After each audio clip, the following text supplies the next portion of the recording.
Hi guys, ഇന്നത്തെ video എന്ന് വെച്ചാൽ ഒരു ഇൻഫോർമേറ്റീവ് വീഡിയോ ആണ് കേട്ടോ. എന്താണെന്ന് വെച്ചാൽ എല്ലാവർക്കും അറിയാവുന്ന കാര്യങ്ങൾ തന്നെയാണ്. എന്നാലും ഇന്ന് ഞാൻ കണ്ടപ്പോൾ ഒന്ന് വീഡിയോ എടുക്കണമെന്നുണ്ടായി, പറ്റിയില്ല രാവിലെ വീഡിയോ എടുക്കാനായിട്ട്. അപ്പം ഞാൻ ഇപ്പോഴാണൊന്ന് ഫ്രീ ആയത്, ഇപ്പം ചെയ്യാമെന്ന് വിചാരിച്ച വീഡിയോ. വേറൊന്നുമില്ല, നമ്മുടെ ആഫ്രിക്കൻ ഒച്ചില്ലേ, ആഫ്രിക്കൻ ഒച്ച് കടിച്ചു കളഞ്ഞൊരു ഓർക്കിഡാണ് നിങ്ങൾക്ക് കാണണം കേട്ടോ. ഇത് ഫുള്ളും പോയി. ഇങ്ങനത്തെ ഒരു പ്ലാന്റ് ആയിരുന്നു, അത് ഫുൾ പ്ലാന്റ് ആയിരുന്നു. അത് നമുക്ക് ഇവിടെ നിന്ന് ഇങ്ങനെ ആഫ്രിക്കൻ വെച്ച് കടിച്ച് ഇവിടം വരെ തീർത്ത്. ഇത് കടിക്കുമ്പോൾ എന്താണെന്ന് വെച്ചാൽ ഫുള്ള് ഇങ്ങനെ എന്താ പറയുക, തുറന്ന് തിന്നണയല്ല, ജസ്റ്റ് ഇവിടെ മാത്രമേ കടിക്കുള്ളൂ. ഈ ഫുൾ പ്ലാന്റ് ഇത് യെല്ലോ ആയി ചീഞ്ഞ് പോണ വരെ പോയിപ്പോവും. നമ്മ വിചാരിക്കുക അത് ചീഞ്ഞ് പോയതാണ്, വെള്ളക്കൂടിലോണ്ട് പോയതാണെന്ന് വിചാരിക്കും. പക്ഷെ അതല്ല, അതിൻ്റെ റീസൺ വന്നത് ആഫ്രിക്കൻ വെച്ചാണ്. ആഫ്രിക്കൻ വെച്ചിൻ്റെ കളയാൻ വേറെ ഒന്നും ചെയ്യേണ്ട, കല്ലുപ്പിട്ട് കൊടുത്താൽ മതി. ഇടയ്ക്ക് ചട്ടിയിലൊക്കെ കല്ലുപ്പിട്ട് കൊടുക്കുന്നത് നല്ലതാണ്. ഇപ്പം ഏത് പ്ലാന്റിനാണെങ്കിലും ഇട്ട് കൊടുക്കാം, കുറച്ച് ഇട്ട് കൊടുത്താൽ മതി. ചുറ്റിനായിട്ട് കല്ലുപ്പിട്ട് കൊടുത്താൽ മതി.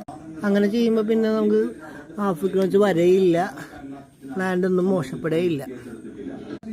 ഇതേപോലെ ഇപ്പം ഞാൻ ഇതിൽ ചെയ്തിട്ടുണ്ട്. ഇപ്പോൾ ഇതിലും ആഫ്രിക്കൻ വെച്ചൊക്കെ വരുന്നുട്ടാ. ഈ പ്ലാന്റ് നല്ല ഹെൽത്തി പ്ലാന്റ് ആണ്, വേറെ കുഴപ്പമൊന്നുമില്ല. ഇതിന് നമ്മൾ ഇച്ചിരി ചാരമൊക്കെ ഇട്ട് കൊടുത്തിട്ടുണ്ട്. പിന്നെ കല്ലുപ്പൊന്നും ഇട്ട് കൊടുത്തിട്ടില്ല. ഇനി നമ്മൾ കല്ലുപ്പ് കഴിഞ്ഞ മാസം ഇട്ട് കൊടുത്തതാണ്, ഈ മാസം അതിനൊന്നും ചെയ്തിട്ടൊന്നുമില്ല കേട്ടോ. ഇതൊരു ഫംഗസ് വന്ന ഒരു ഓർക്കേണ്ട ഒരു വീഡിയോ ആയിരുന്നു. ഇത് അത് തന്നെയാണ് കണ്ട, ഫംഗസ് അല്ല, നമ്മുടെ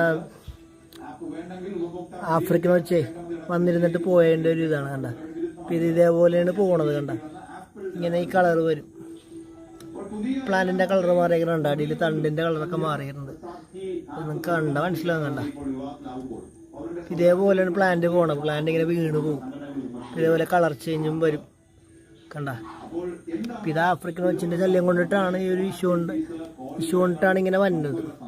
ഇത് നമ്മൾ ശ്രദ്ധിച്ചില്ലെങ്കിൽ ഇത് പ്ലാന്റ് ഫുള്ളും പോകും, ഇതേപോലെ തന്നെ ഇങ്ങനെ വീണ് പോകും. അപ്പം നമ്മൾ വിചാരിക്കും ഇതിപ്പോൾ വെള്ളം കൂടിയിട്ടാണ്, ഇതാണെന്ന് നമ്മൾ വിചാരിക്കും. ഇതിൻ്റെ മെയിൻ പ്രശ്നം ആഫ്രിക്കൻ ഒച്ചുള്ളതുകൊണ്ടാണ്.